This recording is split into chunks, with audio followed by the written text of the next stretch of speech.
अस्सलाम वालेकुम एवरीवन।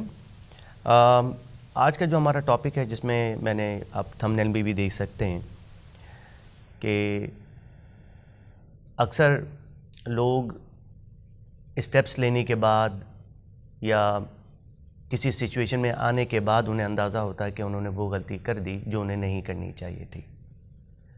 मिसाल के तौर पे कि किचन में एक ग्लास टूटने की आवाज़ आती है और एक माँ दौड़ती हुई किचन में जाती है और बच्चे को एक थप्पड़ रसीद करती है। Situation A. Situation B, kitchen से आवाज़ आती है ग्लास टूटने की और माँ दौड़ती हुई किचन की तरफ जाती है और पूछती है, बेटा तुम्हें लगी तो नहीं। इस पूरी सिचुएशन में आप एनालाइज करें और देखें कि पहली सिचुएशन में अगर वो बच्चे से पूछती कि बेटा तुम्हें लगी तो नहीं, क्या हुआ, तो वो बच्चा बताता कि रियल सिचुएशन क्या है, मगर पहले ही जाते ही साथ रिएक्ट करना और थप्पड़ का रसीद करना बच्चे को ये बताता है कि ग्लास इम्पॉर्टेंट था, मैं नहीं।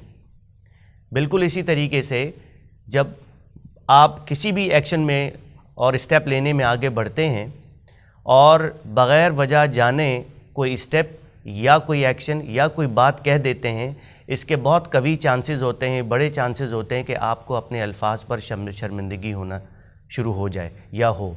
इसी तरह से हमारी ज़िंदगी में कुछ वाक़यात ऐसे ही भरे पड़े होते हैं कि जिसमें इंसान कुछ स्टेप ले जाता है कुछ जाने बगैर।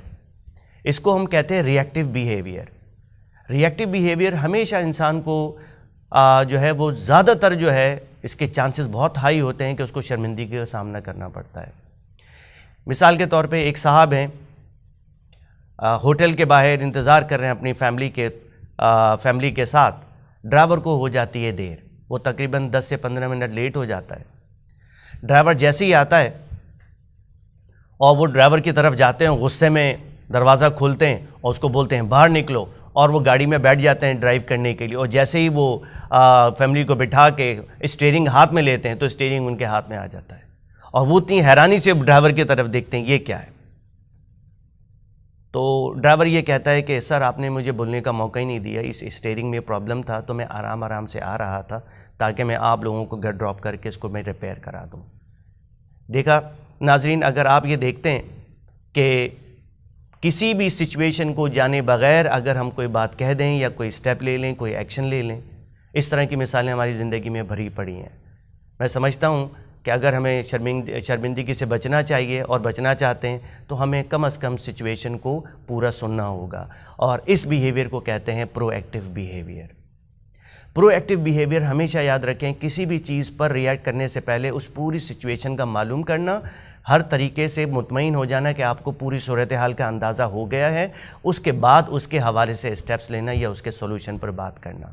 मैं समझता हूँ अगर हमारा रेगुलर बिहेवियर हमारी ज़िंदगी में ऐसा होता चला जाए, हम जहाँ कहीं भी काम करते हों, अपनी फैमिली में हों, पूरी सिचुएशन को जाने बग़ैर बहुत सारी चीज़ें ऐसी हैं कि आपको मैं बताता चलूँ कि डाइवर्सेस, या इसको कह लीजिए कि डिवोर्सेस, मर्डर्स, ये किसी भी तरीके से सिचुएशन को जाने बगैर अगर ये काम हो जाता है तो उसमें बताइए ज़िंदगी भर की शर्मिंदगी, और ऐसी शर्मिंदगी जो आप मरते दम तक ना जाए।